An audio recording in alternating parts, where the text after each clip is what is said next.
வருவதற்கு முன்பு இது மேலே என்னன்னு எனக்கு தெரியாது. தம்பி வந்து கூப்பிட்டான். ஆக்சுவலாக வெளியே வரக்கூடாது அப்படின்னு வீட்டிலே இருந்தேன்.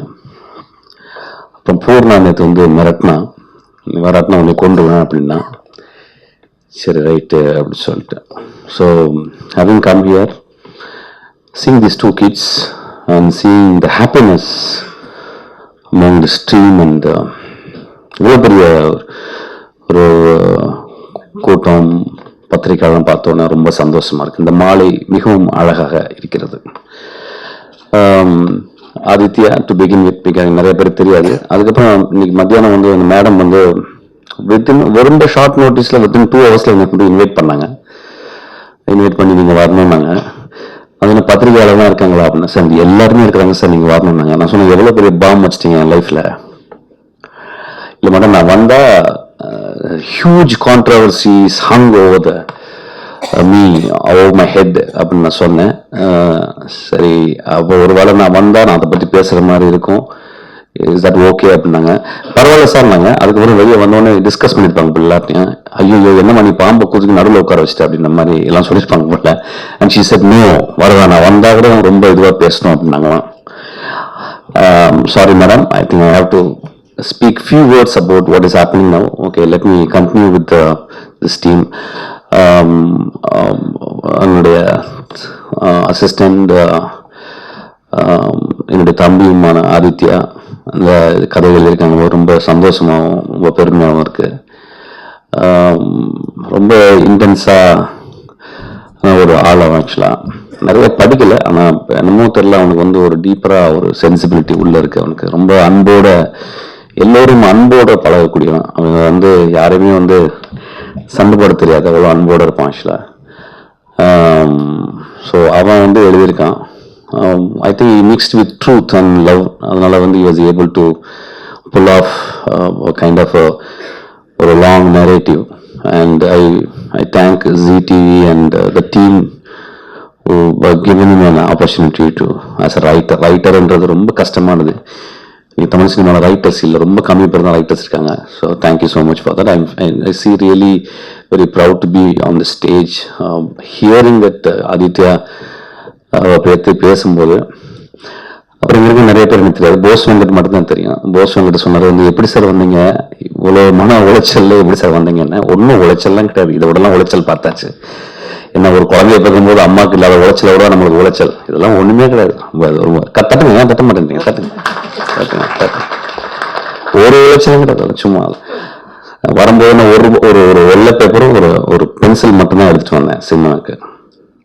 அதனால ஒரு உளைச்சலும் கிடையாது. I am actually living like such. எனக்கு தேவையான போது நான் எப்பெல்லாம் புத்தகம் வாங்கிக்கிறேன், தேவையான மரத்தோட நின்று பேசுறேன். இந்த மாதிரி குழந்தைங்களை பார்க்கும்போது இன்னும் வாழ்க்கை இனிமையா இருக்கு. ஸோ அதனால வந்து ஒரு கஷ்டமும் கிடையாது. Bose Venkat, I am perfectly super, I am living so beautifully. அப்புறம் ஏதோ சொன்னார் ஜாதியை பற்றி, அதெல்லாம் சொல்லுவாங்க. ஜாதி இருக்குதானே, என்ன சொல்ல முடியும். நீ இவ்வளவு என்ன திட்டிருப்பாங்க, என்னெல்லாம் போய் பாருங்க. நான் பேசி நீ பாருங்க, நான் பேசி முடிச்சு கீழே எப்படி திட்டு பாருங்க. கலர் கலரா வித்தியாசமா கெட்டவரத்தில் சொல்லுவாங்க ஆக்சுவலா. அதாவது ஒரு மீடியால வந்தா you have to go through all this. எப்படி சொல்றது, இது வந்து ஒரு பிரைஸ் தான் எடுத்துக்க முடியும், ஒரு பூ மாலைகள் தான் எடுத்துக்க முடியும். அந்த திட்டுகள், வசைகள், நீங்க வந்து கவனத்தில் இருக்கிறீங்கன்னு அர்த்தம். ஸோ அதனால நல்ல நடிகர் அவர். என் படங்கள் இன்னும் நடிக்கல, விவசாயத்தில் அவர் கூட நான் ஒர்க் பண்ணணும்னு ஆசைப்படுறேன். அப்புறம் இந்த டீம் பார்க்கும்போது அவங்க each and every individual encouraging other பர்சன்ல, அது எனக்கு பார்க்கும்போது சினிமாவில் அவ்வளோ இருக்காது, இங்கே பார்க்கும்போது ரொம்ப சந்தோஷமா இருக்கு. ஆதித்யா டைரக்டர் பற்றி சொன்னார், நான் மீட் பண்ணதில்ல. அப்புறம் வந்து ஒரு குழந்தை வந்து ரொம்ப அழகா ஒரு படம் எடுத்திருக்கான்னு சொன்னா நமக்கு வந்து தெரியாது, குழந்தை கரெக்டா சொல்லுன்னு அர்த்தம். I think he has done a beautiful job. I think yes, his visual images are very captivating. So the child able to understand that very spiritually. So அதுதான். ஸோ ஐ திங்க் உங்களுக்கு பெரிய லைஃப், உங்களுக்கு இதில் மட்டும் இல்லை சினிமாலே உங்களுக்கு பெரிய life இருக்கு. என்னுடைய தம்பியும் சொன்னான் ஆக்சுவலாக, ரொம்ப நல்லா நீங்கள் பண்ணுறீங்கன்னு சொல்லிட்டு. ஒரு கதையை தைரியமாக இன்னொரு டேரக்டர்கிட்ட கொடுத்து அவனே ஒரு படம் டைரக்ட் பண்ணியிருக்கான். அவன் வந்து அந்த படம் டைரக்ட் பண்ணும்போது அவனுக்கு வந்து துப்பரிவாளன் 2ல அவனுக்கு ஒரு பெரிய கேரக்டர் அமைஞ்சிருச்சு. So he had to come all the way to UK to do that film. அந்த படத்தில் எனக்கு அசஸ் பண்ணல, அந்த படத்துல ஒரு முக்கியமான கதாபாத்திரமா நடிச்சான் ஆக்சுவலி. ஸோ அதனால he had to come. So ரொம்ப வருத்தத்தோட தான் வந்தான். பட் இருந்தாலும் சார் நான் எப்படி அப்புறம் ஒரு 10 நாளில் வந்து என்கிட்ட வந்து சொன்னா வந்து இல்லைன்னா actually series is shaping up வெல்னு அவர் ரொம்ப அழகாக பண்ணுறாரு. I am so happy. இங்கேருந்து ஃபுட்டேஜ்லாம் அனுப்பியிருக்காரு அவருக்கு. ஸோ அதையும் பார்த்துருந்தோம், ரொம்ப சந்தோஷமாச்சு. ஸோ உங்களை மிகவும் மனதின் ஆழத்திலிருந்து நான் பாராட்டுகிறேன். அப்புறம் நடிகர் எனக்கு அவர் தெரியாது, நான் பார்க்கல, அதை பற்றி சொல்லியிருக்கேன் சுவாமி. அப்புறம் இந்த டீம் ஜி டீம் எல்லாமே ரொம்ப சந்தோஷமா இருக்கு. Then coming back to Purna. Purna ஒரு ராட்சசி, என்னத்த சொல்றீங்க. ஆக்சுவலா சில பேரோட வாழ்க்கையில பழகவே கூடாது, வாழ்க்கை முழுவதும் நீங்க அவங்கள வந்து பார்த்துக்கிற மாதிரி ஆயிடும். ஸோ அப்படிதான் பூர்ணாவை நான் பார்க்கிறேன். அவர் படம் நான் பண்ணி எழுதி முடிச்சுட்டு தம்பிட்டு கொடுத்தேன், டேரக்ட் பண்றான்னு. அப்போ இந்த படத்துல யாரு கர்ப்பிணி பெண்ணா நடிக்கணும், ஸோ யாரு பண்ணுவாங்க அப்படின்னு பார்த்தா எல்லாம் போயிட்டு வீட்டுலாம் வந்துட்டு சரி போனா கடைசியில் பூர்ணா தான் வந்துச்சு. வந்து ஒரு 30-40 நாட்கள் வந்து தமிழ் மட்டுமே ப்ராக்டிஸ் பண்ணுச்சு. இந்த காலத்தில் ஒரு ஹீரோயின் பண்ணுவாங்களான்னு தெரியல ஆக்சுவலா. ஸோ 40 நாள் ஒரு ஆடிஷன் ஃபார் தமிழ், அதுவும் அதனுடைய அம்மா பேசுகிற மொழியிலே அந்த வேர்னாகுலரில் எழுதியிருந்தேன். ஸோ அந்த டைலாகை ஒரு நாள் பேசி காட்டும்போது ஐ வாஸ் அஸ்டவுண்டட். சச்ச ஒரு ரொம்ப ஒரு டெடிக்கேட்டட் ஆர்டிஸ்ட். எங்கே தான் அந்த மாதிரி டெடிக்கேஷன் வருதுன்னு தெரியல. ஆனால் அந்த டெடிக்கேட்டட் ஆர்டிஸ்ட் எல்லாமே சோகம் வந்து எப்படின்னு கேட்டீங்கன்னா வந்து உங்களுக்கு முன்னிலைமே இருக்காது, அவங்க நடுவில் இருப்பாங்க, மிடில் இருப்பாங்க. They don't go back, but they stay in the middle. I think that is what Buddha says, be in the middle path ன்னு சொல்ற மாதிரி. ஸோ பூர்ணா சில டைம் சொல்லி என்கிட்ட வந்து வருத்தப்படும். நான் வந்து இன்னும் பெருசார் இல்லைம்மா, மலையை சீக்கிரம் ஏறிடாத, ஏறிட்டுன்னா இறங்குற மாதிரி ஆயிடும், நீ மிடில் ஏறு அப்படின்னு. ஸோ மிடில்ல சுத்த. ஸோ பூர்ணா பாருங்க, டிஸ்கஸ் பண்ணிட்டே இருந்தான். ஒரு நாள் வந்துட்டு ஆனால் இந்த கேரக்டர் மட்டும் கிடைக்க மாட்டேங்கிறேன். அப்படி என்ன கேட்டுறேன், அது வந்து ஒரு இப்போ அம்மானா அது பூர்ணா போடுறேன் அப்படின்னு சொன்னேன். உடனே பூர்ணா தான் வந்துச்சு ஆக்சுவலா. ஸோ அப்பயும் பூர்ணா தான் வந்து அந்த கேஸ்டிங் கரெக்டாக இருக்கணுங்க. அப்புறம் பூர்ணா வந்து கேஸ்டிங். ஸோ எனக்கு தெரிஞ்ச ஒரு 40 வருஷம் பூர்ணா நடிக்கும்னு நினைக்கிறேன் ஆக்சுவலா. She is cursed to act another 40 years. She is cursed. அது ஒருவேளை என்ன காரணம் அவங்க சொன்னாங்க, இம்மீடியட்டா வந்து சுவிட்ச் over, she is able to pull off any emotion, டக்குன்னு சுவிட்ச் ஓவர் ஆக முடியும் அப்படின்னு சொல்றது வந்து காரணம் வந்து அப்படின்னா ஒரு பெரிய இன்னசென்ஸ், வேற ஒண்ணுமே கிடையாது. ஒரு ஆக்டர்னா, ஒரு நல்ல actor you must be very good சோல்னா சொல்லுவாங்க. ரொம்ப ஸ்பான்டேனியஸா இருந்தா மட்டும்தான் அது பெஸ்ட் ஆக்ட் பண்ண முடியும். அது எந்த ஆக்டர் சொல்லணும்னு தெரியல, நான் சும்மா சொல்லிட்டேன் ஆக்சுவலா. நான் வந்து வெளியே சொன்னேன் ஆக்சுவலா, நான் மிஃபுனே நினைச்சு சொல்லிட்டேன்னு நினைக்கிறேன். So good. அப்புறம் I request this stage and this people to tolerate for the minutes I'm going to talk about my personal thing, which is being very controversial over this past 2 days. எனக்கு பொறுத்துக்கணும், எனக்கு ஒரு 10 நிமிஷம் தரணும்னு நான் அந்த மேடையை கேட்டுக்கிறேன். இது உங்களுக்கு தப்பு பண்ணாது, ஒரு சின்ன ப்ரொமோஷனாகவும் இருக்கும் இந்த நெட் சீரீஸ்க்கு. அதனால வந்து ப்ளீஸ் அக்செப்ட் திஸ்.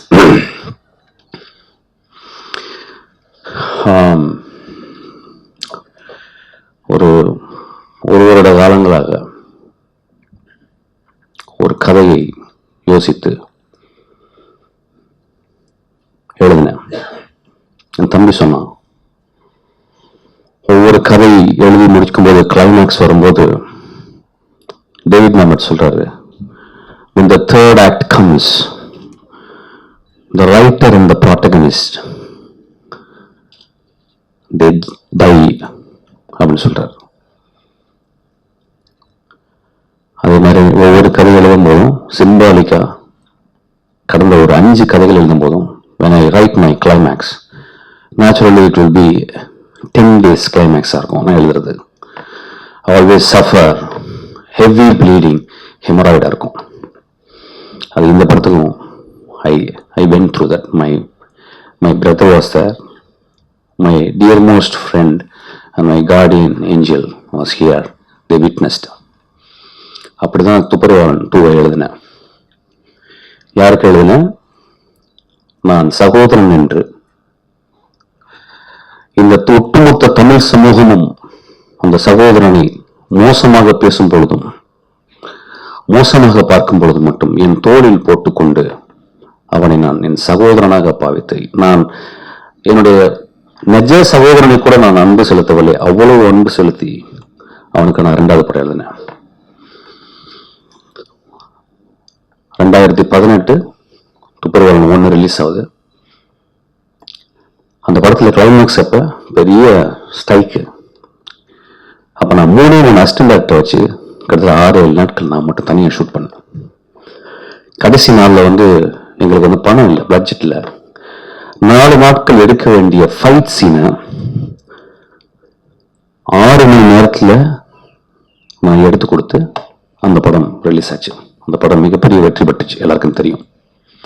அதுக்கு முந்தி 3 படங்கள் விஷாலுக்கு ஃப்ளாப்பு, அதுக்கப்புறம் துப்பறிவாளன் 1 வின் பண்ணிச்சு.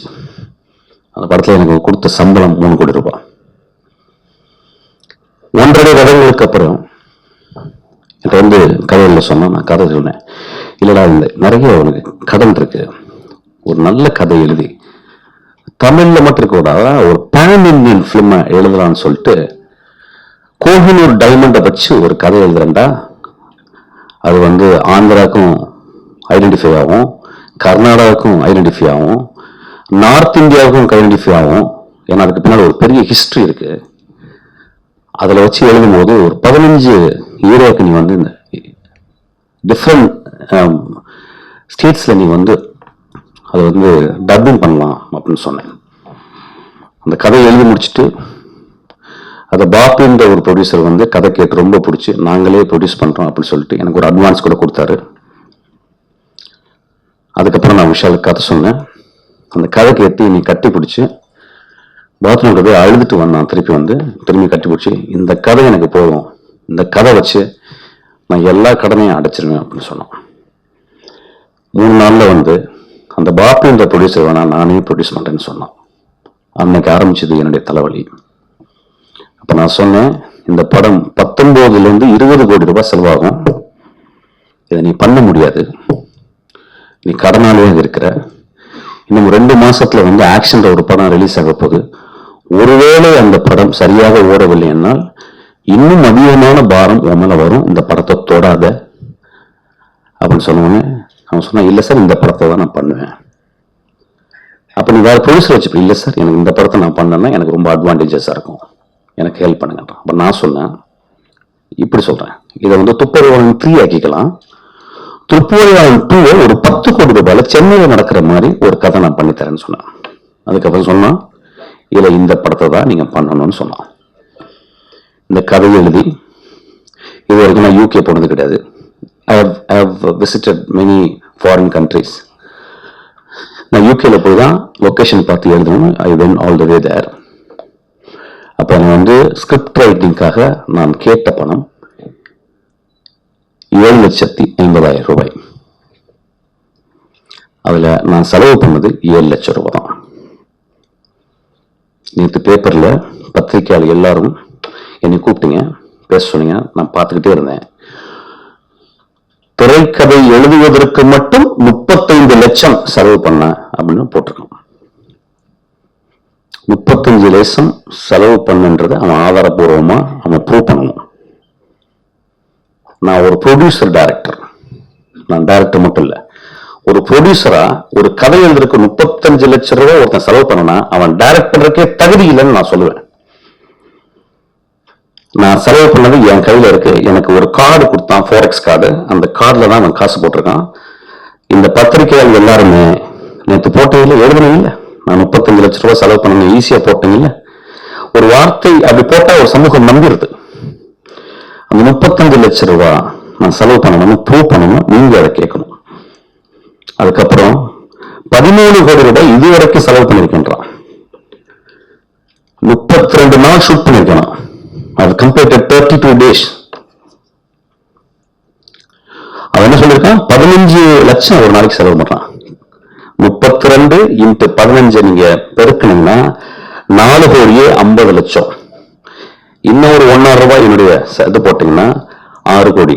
இன்னும் 2 ரூபாய் போட்டுங்க, இன்னும் 4 ரூபாய் போட்டுங்க. அப்படி பார்த்தா கூட 10 கோடி ரூபாய்க்கு இது வரைக்கும் வந்திருக்கு. 13 கோடி. அதையும் ப்ரூவ் பண்ணணும். இந்தியாவிலிருந்து வேற நாட்டுல போயிட்டு நீங்க படம் பண்ணணும்னா உங்க கம்பெனில அதை பண்ண முடியாது. You have to start a new company there. அப்படி தொடங்கப்பட்டதுதான் புக்லூர் அம்மன் என்ற கம்பெனி. எங்க இங்கிலாந்துல. அந்த புட்லூர் அம்மன் கம்பெனிக்கு இந்த பத்திரிகையாளர் நீங்க போன் பண்ணி கேட்கணும். ஏன்னா இங்க இருந்து அவங்க ஒயிட்ல மட்டும்தான் ஹேண்டில் பண்ண முடியும் அந்த பணத்தை. சோ புட்லூர் அம்மனுக்கு விஷால் ஃபேக்டரியில வந்து எவ்வளவு காசு போச்சு அப்ப நீங்க தெரிஞ்சுட்டு நீங்க அதை வந்து திரும்பி நீங்க வந்து மக்களுக்கு சொல்லணும். ஒவ்வொரு இடத்திலும் நான் அவமதிக்கப்பட்டேன். ஒவ்வொரு இடத்திலும் என் தாயை வேசி என்று திட்டினார். என் தாயை நான் மகன் என்று நினைத்த, தம்பி என்று நினைத்தவன் என் தாயை வேசி என்று திட்டிருக்கிறான். என்ன அப்படி சொன்ன உடனே நீங்க நம்பாதீங்க. என்கிட்ட ரெக்கார்ட் இருக்கு அவன் பேசினது. இவருக்கு நான் என்ன துரோகம் செய்தேன்? நான் செய்த ஒரே துரோகம் இவன் அறத்தோடு நான் இருந்ததுதான் இந்த 3 வருஷம். அவன் தப்பு பண்ணும்போதெல்லாம் தப்பு பண்ணாதன்னு சொன்னதுதான். அவனுக்கு நல்ல கதை எழுதி கொடுத்ததுதான். நண்பர்களே, இவன் சொல்றான் எந்த ப்ரொடியூசரும் எனக்கு வந்து படம் கொடுக்க கூடாதுன்னு சொல்றான். இவன் ஒரு ப்ரொடியூசர் மகனாக பிறந்தவன். இவன் நான் ஒரு ஏழை டெய்லர் வீட்டில் நான் பிறந்தேன். எங்க அப்பா ஒரு டெய்லர். மீண்டும் நடந்து போய் ஒரு வெள்ளை பேப்பர் எடுத்துக்கிட்டு ஒரு பென்சில் எடுத்துக்கிட்டு இதே ஜி இருக்காங்கல்ல அவங்களுக்கு ஒரு கதைனா எனக்கு கொடுக்க முடியும் இல்லையா? ஏதோ ஒரு இன்ஸ்டியூட்ல போயிட்டு நான் பாடம் நடத்துறேன்னா என்னால பாடம் நடத்த முடியும் இல்லையா? ஒரு ஹோட்டல்ல வேலை செய்ய முடியும் இல்லையா? ரோட்ல நின்று பாடி கதை சொல்லி என்னால வந்து ஒரு 10 ரூபாய் சம்பாதிக்க முடியும். நண்பர்களே, அப்படிலாம் நான் யார்ட்டையும் பிச்சை எடுக்க மாட்டேன். என் படங்கள் சொல்லுமா யாருன்னு, என் படங்கள் சொல்லுமா யாருன்னு. ஒரு பேய் தேவதையாக்க வேணாம் பிசாசுல. ஒரு பேய தேவதையாக்க வேணாம். சரிங்களா? ஓனாய மாட்டுக்குட்டியில ஒரு குடும்பத்தை காப்பாற்றுவதற்காக மீண்டும் நான் ரிசர்ச் செய்யப்பட்டவன். ஒரு கிறிஸ்துவ பத்தி தான் எழுதினேன். சைக்கோல 14 கொலை பண்ணவனே என்ன மன்னிக்கலாம்னு சொன்னா என்னுடைய கதையில் இருக்குமாடா என் அறம். நீ என்னைய பத்தி நீ சொல்ல வேணாண்டா, நான் கெட்டவன். சமூகத்துக்கு தெரியும். இன்னைக்கு தெரியாத 25 வருஷத்துக்கு என் படங்கள் சொல்லும். என்னுடைய படத்தை 32 நாள் எடுத்திருக்கேன். நண்பர்களே, இந்த 20 நாள் ஆச்சு. ஏன் வந்து ஃபர்ஸ்ட் லுக் போஸ்ட் நேற்று வந்துச்சு கேட்டீங்களா? யாராவது கேட்டீங்களா? 10 நாட்கள் என் ஆபீஸில் நின்று அந்த ஸ்கிரிப்டை திருப்பி குடு இன்னொரு குடு சொல்லிட்டு அவங்க வந்து என் உயிரை எடுத்த என் தம்பி சொன்னா, அறத்தோடு வாழ்கிற என் தம்பி சொன்னா எடுத்து கொடுத்துருங்க நான் சொன்னான். எனக்கு நான் கொடுக்காம நேர ப்ரொடியூசர் கவுன்சில் டைரக்டர் கவுன்சில் போயிருந்தா இன்னைக்கு போஸ்டர் ஒற்றிப்பான போஸ்டர் 8 மாசம் 1 வருஷம் யோசிச்சு 8 மாசம் எழுதி 1 மாசம் அப்படியே பின்னாடி ரத்தம் வரும்போது எழுதி அந்த கதையை 32 நாள் ஷூட் பண்ணி நான் அவனுக்கு என்ஓசி கொடுக்குறேங்க. அதுக்கப்புறம் என்னை பத்தி தப்பா பேசுறான். உன்னால ஒரு கதை எழுத முடியுமா? சக்கரா அவனுடைய படம் எடுத்துக்கிட்டே இருக்கும்போது அந்த டைரக்டர் 10 நாள் ஷூட் பண்ண டைரக்டர் என்கிட்ட வந்து கதை சொல்ல சொன்னான். நான் சொன்னேன், சின்ன குழந்தைல அவனை கதை சொல்ல சொல்லாதா, சுயமரியாதையை தடுத்துட்டா அவனை. இல்ல சார், அவன் கதை சரியா இல்லை, நீங்க சொல்லுங்க சார் அப்படின்னு சொல்றான். சின்ன பையன் சொல்லக்கூடாது. அந்த பையன் வந்து அந்த சொல்றான் கதையை, ஒரு நல்ல கதை. அதுக்குள்ள வந்து ஒரு சின்ன விஷயம் சொல்லும்போது நான் சொன்னேன், ப்ராட்டகனிஸ்டுடைய வாண்ட் இல்லைங்க இந்த கதையில. Every story depends on the want of the protagonist. அப்ப அந்த வாண்ட் என்னன்னு கேட்டீங்கன்னா, தன் தந்தைக்கு ஹானரா கிடைச்ச அந்த பரம்பீர் சக்கராவை தேடி போறான். அதுதான் இந்த ப்ராட்டகனிஸ்ட் வாண்ட். அதுல இருந்து சொல்லுங்கன்னு சொல்லி இவனுக்கு நான் கதையை மாத்தி சொன்னேங்க. அதுக்கப்புறம் தான் சக்கரான்னு பேர் வச்சான். இவனுக்கு தெரியும் நான் கதையை பத்தி. இவன் படிச்சிருப்பான டேவிட் மம்மனை பத்தி, இவன் படிச்சிருப்பான ஜோசப் கேம்பலை பத்தி, இவன் படிச்சிருப்பான வந்து கரமசேவ் பிரதர்ஸ. இவனுக்கு டால்ஸ்டாய் யாருன்னு தெரியுமா? பொறுக்கி உன்னை தெரிந்த சமூகத்தில் யாரு பொறுக்கி பேடா. 9 மணிக்கு நீ வந்து தேர்தலில் போய் நாமினேஷன் பண்ண பொறுக்கிறா. நீ என்ன பண்ண? நீ எம்ஜிஆரா? நீ கலைஞரா? நீ ஒரு பொறுக்கிடா. சமூகம் பார்த்து கொண்டிருக்கிறது உன்னைய. நீ வந்து ப்ரொடியூசர் கவுன்சில் என்ன பண்ண தெரியாது எனக்கு. படுத்திருந்தாங்க எழுப்பான் வந்து. ஆனா நாளை கால நாமினேஷன் அப்படின்னா என்ன? நாமினேஷன் என்னன்னு தெரியாதுங்க எனக்கு. வந்து you ask me any phobia How many number of phobia? I can say how many number of phobia சொல்லுவேன் இங்கிலீஷ்ல. You ask about any vocabulary, I can talk about the etymology of that word. You talk about any literature, நான் சொல்லுவேன். Kafka படிச்சிருக்கேன் சொல்லுவேன், Tolstoy படிச்சிருக்கேன் சொல்லுவேன், Isaac பாஷன் படிச்சிருக்கேன் சொல்லுவேன். நாமினேஷன் என்னன்னு தெரியாது. எனக்கு சின்ன வயசுல இருந்து எனக்கு ஃபர்ஸ்ட் டைம் பிடிக்காதியா. நான் வெற்றி பெறப்பா நினைச்சதே கிடையாது. என் படங்கள் என்னை தூக்கி ப்ரொடியூசர் கவுன்சில் நிக்க வச்சு தானுவே எல்லாரும் தப்பா பேச சொன்னான். எனக்கு என்னன்னே தெரியாது. எதுக்காக பண்ண, என் அண்ணன் தான் நீ என் கூட நாமினேஷன் பண்ண, அப்படிலாம் வந்தவன் கூட. உனக்கு தெரியாது இந்த சமூகம், இந்த சமூகத்தை உனக்கு தெரியாது, உனக்கு கண்டுபிடிக்க முடியாதா? நீ எப்படியாப்பட்ட ஆளுன்னு உன் வாழ்க்கை சொல்லுவடா. உன் தந்தை சொல்லுவார் நான் எப்படியாப்பட்ட பழகி இருக்கேன், உன் தாய் சொல்லுவா எப்படி பழகி இருக்கேன், உன் தங்கச்சி சொல்லுவா நான் எப்படி உன்கிட்ட பழகுன்னு, உன் நண்பர்கள் சொல்லுவாங்க. Tell me your friends, I will tell you who you are. I told you. இதே ரமணாவும் அதே இந்த அந்த நந்தாவும் உன்னை ரோட்ல கொண்டு இறக்கி விடுவாங்க நான் சொன்னேங்க. அதுதான் சத்திய வாக்காச்சு. இந்த படம் நின்றது காரணம் தான். Excuse me, sorry gentlemen, இது பெரிய ஆட் ஆகும் உங்களுக்கு. Take it. It's a credit. Take it. Earn it. Reap the yield. என்ன சினிமா இல்லைன்னா என்னங்க, என்ன பயமுறுத்துறானா? எந்த ப்ரொடியூசர் கொடுக்க, என்னுடைய ப்ரொடியூசர் ஜபத்தை போய் கேட்டு பாரியா, என்னுடைய ப்ரொடியூசர் அகரத்தை போய் கேட்டு பாரியா, என்னுடைய ப்ரொடியூசர் இன்னைக்கு போய் என்னுடைய தம்பி உதயநிதியை கேட்டு பாருங்க. நான் எப்படி நான் ஒர்க் பண்ணிருக்கேன் கேட்டு பாருங்க. என்ன கர்வத்தோட ஒர்க் பண்ணி கேட்டு பாருங்க. என்னை உனக்கு என்னை பிடிக்கல, உன் படத்தை விட்டு வெளியே போய் எப்படா படத்தை விட்டு வெளியே போக முடியும் இருக்க முடியும்? என் தாயை வேச்சின்னு சொல்லும் போது நான் எப்படா போகாம இருக்க முடியும்? என் தம்பியை அடித்தார்கள் ஐயா, என் தம்பி அடிக்கிறாங்க. என்ன கேட்டேன்? 1.5 வருஷத்துக்கு முந்தைய அதே சம்பளத்தை கேட்கிறேடா. அப்படியா? எனக்கு துப்பறிவாளன் ஓடலைங்க. அப்புறம் இந்த துப்பறிவாளன் பார்த்து எடுக்கிற இல்ல கதை பிடிச்சிருக்கு. அப்படியா ஜிக்கா? சரிடா தம்பி, அப்ப ஒண்ணு பண்ணலாம், இப்ப சைன் பண்ண வேணாம். நம்ம சைக்கோ ஓடு நம்பர் எனக்கு 5 கோடி ரூபாய் தாடா. சைக்கோ ஓடு நம்பர் போய் கேட்கலாம். சொல்றேன் சைக்கோ ஓடலைங்க, நீங்க தாங்க ஓடுச்சுன்னு சொல்றீங்க. எந்திரிச்சு நடந்து வந்தேங்க, வெளியே நடந்து வந்தேன். வெளியே நடந்து வந்தவன கூப்பிடறான் மேல, நான் வரமாட்டேன்னு சொல்லிட்டேன். உன்கிட்ட இனிமே பேச முடியாது தம்பி, அப்படி வெளியே வர்றேன். அவன் சொல்றான், அவன் கெட்ட வார்த்தையில் என் அம்மாவை பூசணமாக பேசிக்கிறான். என் தம்பி எழுத்து கேட்டவன் அடிச்சிட்டாங்க. நான் சொன்ன பத்திரிகையில ஏன் நேர ப்ரொடியூசர் கவுன்சில் டைரக்டர் கவுன்சில் நான் போனேன்னா ஏன் போகல தெரியுமா? ஒரு 3 வருஷம் அவன் தம்பின்னு கூப்பிட்டுக்கங்க. என் தம்பி கத்தனா அவனை, ஏன் எங்க அம்மா எங்க அம்மா தேவையாளான்னு கேட்டான். எங்க அம்மாவோட நீ படுத்திருந்தியா, உங்க அப்பா படுத்திருந்தான்னு என் தம்பி கேட்டான். அதுக்கு அவனை அடிச்சாங்க. நான் போய் என்ன பண்ணேன், என் தம்பி அடிச்சேன். 3 வருஷமா அவன் அண்ணன் கூப்பிட்டு விட்டுறாருன்னு வெளியே கூப்பிட்டேன். என்னை பத்தி நான் தப்பா பேசுறேன் நண்பர்களே, நீ வரமாட்டேன். தமிழ்நாட்டில் நான் ஒருத்தனா அவனை பத்திரமா பாத்துக்கிட்டேன். இன்னைக்கு தமிழ்நாட்டை நான் ஒருத்தனா தமிழ்நாட்டை நான் பத்திரமா பாத்துக்கணும். அவன் இவன் யாரு? இவன் யாரு? அவன் இங்கெல்லாம் ஆளுங்களே கிடையாதா? இவர் தான் தமிழ்நாட்டை காப்பாற்ற வந்தார? இங்க ஆளுங்களே கிடையாதா? இங்க நிறைய பேர் இருக்காங்க. இங்க